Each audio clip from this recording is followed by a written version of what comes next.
Right now, we did learn that there were conversations going on between Putin and Trump himself in March, on a March 20th phone call about having a potential meeting. And at the time, Sarah Sanders told me it could happen at the White House. Is in the margin that Republicans have for legislative wins just got a lot smaller. It's that North Korea in the past has come to the table to talk about denuclearization, and any efforts have to take into account that they're probably going to try and move past and avoid verification regimes or inspection regimes, and that's where negotiations have fallen apart before over denuclearization. Because normally in an election year after the president's approval rating has been below 50%, we know that a lot of the party will lose out in November. But this year, the candidates are breaking that mold a little bit and linking themselves to Trump instead. The question is, how far to the middle can these candidates go after they've been touting how close to Trump they are, how much they've been supporting him, and whether they can actually win over a little bit more of the purple voter, your Democratic voter. Right. It's very possible that there's one downside here, is that if all these candidates are linking themselves to Trump and Trump's approval rating tanks, they might go down with him. And going into this, we're hearing from allies is it's their worst fear that Trump may lambast them in person and then switch around and have a meeting one-on-one with Putin that's really positive. Right. I think it's a question of issues, too. Something that Northam's team also told me is that they really wanted to tie Gillespie to Trump policies and make people remember this isn't just about, maybe Gillespie isn't just about Virginia, it's also about Trump and education, healthcare, jobs, the economy, clean air and water. Again, there is the possibility that Trump may look like he's bringing the fox to the hen house. Colleagues, that 2018 will bring full Trump. What did this person mean by that? Right. As my colleague Mike Allen has reported, what we're hearing from the White House and some of Trump associates is that while we've seen Trump take a pretty conservative line with Republican measures in terms of his Supreme Court appointment and tax legislation, what's coming up in the next year is perhaps an unchanged Trump in terms of who's working around him, who he's dealing with. And what he really wants is, first, tariffs, which you're going to see come up likely on China in the next month or so, or the next couple of months. He wants a wall dealing with border security, and he really is very interested in a military option with North Korea. And what we're hearing is, while we're uncertain on the timeline for any of these items to come forward, we're hearing that his aides are more concerned about this than perhaps the Mueller investigation itself. Election in 2018. In particular, when it comes to infrastructure, a lot of critics of Trump were saying that it would have been really beneficial for him and his legislative agenda to get going on that in the first year of his presidency, when it is such a bipartisan issue.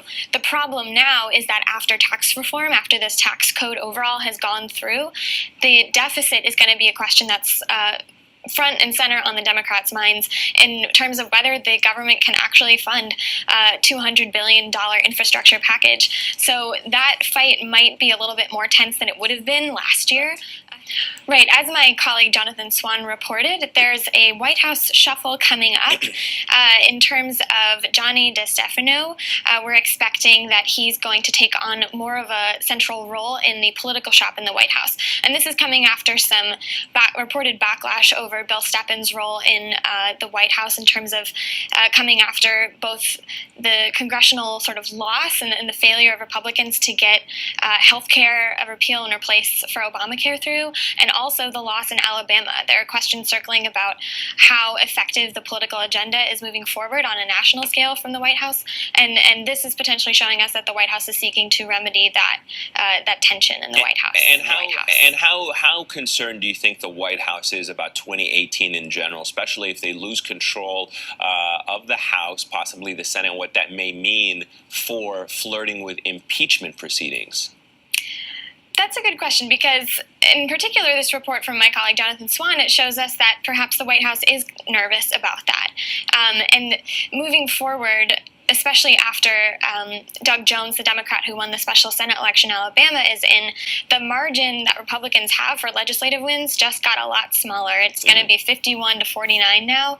That's in the Senate. And on the House side, there's a number of races coming up that could be influential in terms of how far impeachment proceedings go, because especially in the House Judiciary Committee, you'll see that as an important hurdle to get over for any impeachment proceedings to proceed. President Trump. President Trump has been lambasting NATO allies for years now, even when he was a candidate, about whether or not they were committing to their pledge to contribute 2% to the mutual defense pool.